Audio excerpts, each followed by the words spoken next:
brought to you by Penguin.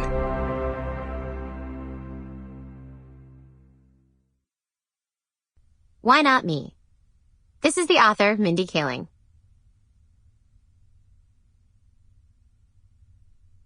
Hello again. In 7th grade, I started at a new school.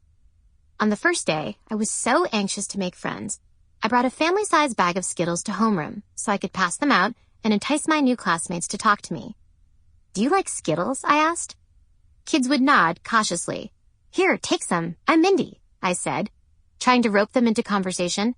It didn't work very well. Even back then, the kids thought this was suspicious behavior, like I was covering for something unseemly that they couldn't quite pinpoint. Still, I persisted, striking up conversations like a middle school Hare Krishna and cornering kids with aggressively banal chit-chat. "That's so funny you like the color blue. I like turquoise. We're so similar."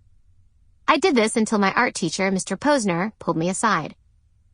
Mr. Posner was soft-spoken and wouldn't let us talk about the movie Silence of the Lambs because it contained violence against women. I hated him. "You don't have to give people candy to make them like you, Mindy," he said. "They will like you for you."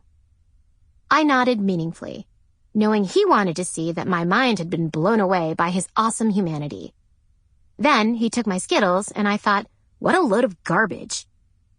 At 12 years old, I had experienced enough to have zero faith in the power of my looks or personality to reel in friends I wanted so badly. I needed my Skittles.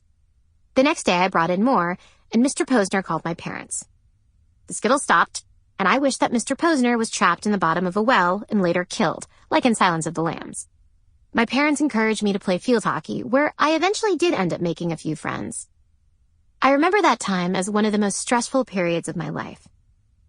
Every kid wants approval, but my desire to be well-liked was central to my personality. As I got older, I got craftier and less obvious, but I've always put a lot of energy and effort into people liking me. That's why I've never understood the compliment effortless.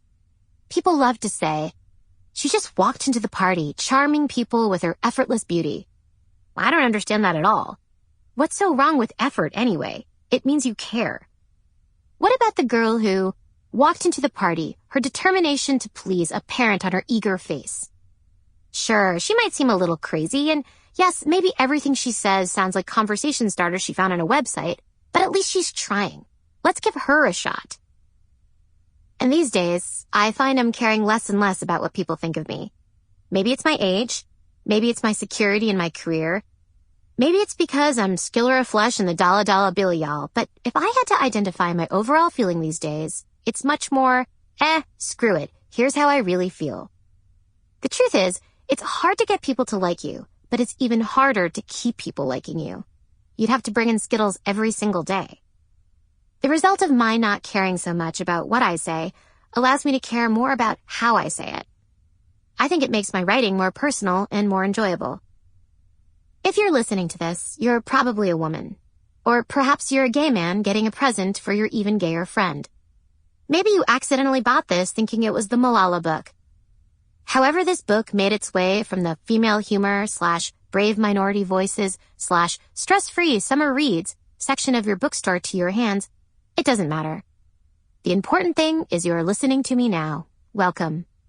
I'm excited to share my stories with you so you can hear what I'm really like. If my childhood, teens, and 20s were about wanting people to like me, now I want people to know me. So, this is a start. Enjoy. Mindy Kaling, Los Angeles, California. For the ladies.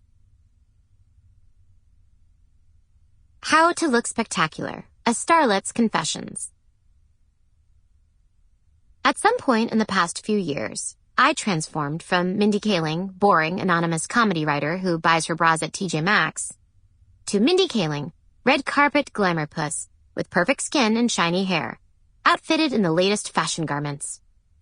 This second person is the creation of a handful of talented people whose job it is to make me look good. I'm of course talking about the hair, makeup, costume, lighting, spackling, and hoisting departments. They all work hard, so all I have to do is show up in my sweatpants and zit cream and say the magic words. Make me look gorgeous or you're... Sample complete. Ready to continue?